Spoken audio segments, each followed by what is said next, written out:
Hi, I'm Alena. Welcome to my kitchen. Today we're in the outside kitchen. It's my favorite time of year. It's fall and we get to do some canning. So I wanted to tell you a little bit about my setup. I have a camping stove here. It's a 2-burner and it's propane.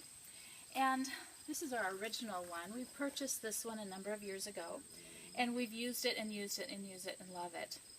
We were originally using a 20-pound propane tank.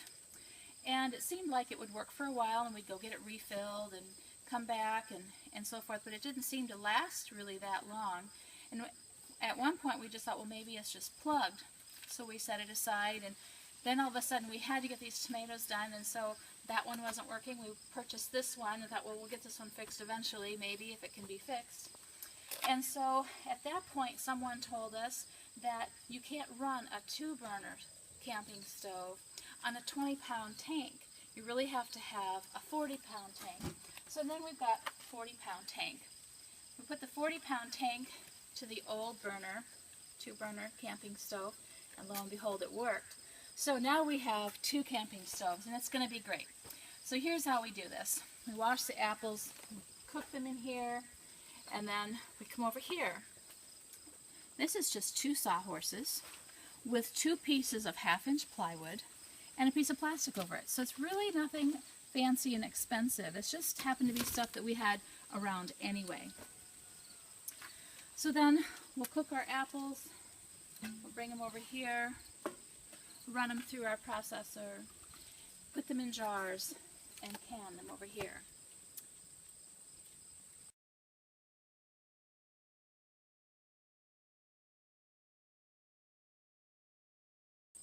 Alright, so here's some of the tools that I like to use in equipment.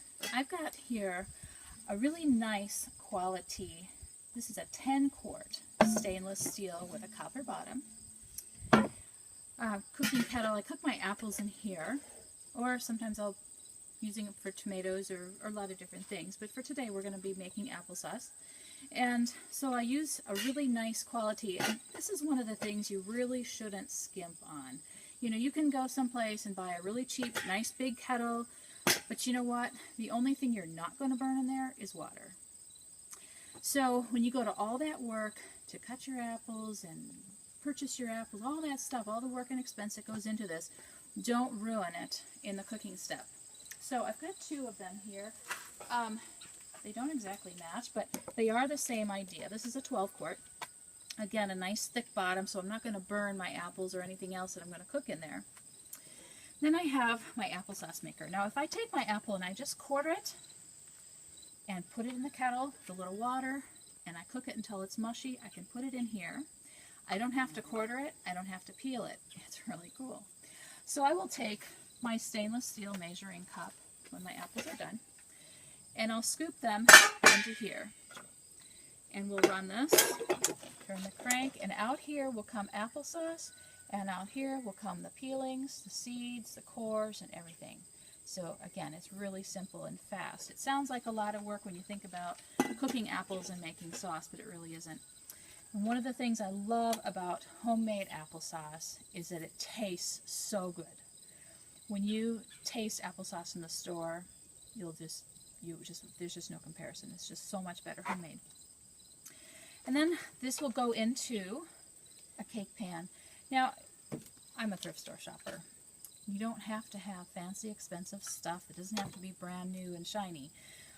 Just functional. And you can pick up a cake pan for not a lot of money at a thrift store. And then again, I try to use either glass or stainless steel. And I have some nice big stainless steel spoons. I love these. These are my hot pads, and because they're the silicone, you know, if you're reaching for a kettle and your part of your hot pad gets in the water, it's not going to get wet and you get a burn. So that's really cool. I love these for that.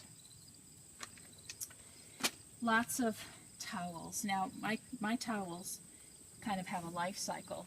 They start out as really nice kitchen towels, and then they get a little worn and stained and whatever, and then they become canning towels. So again, don't spend a lot of money on this.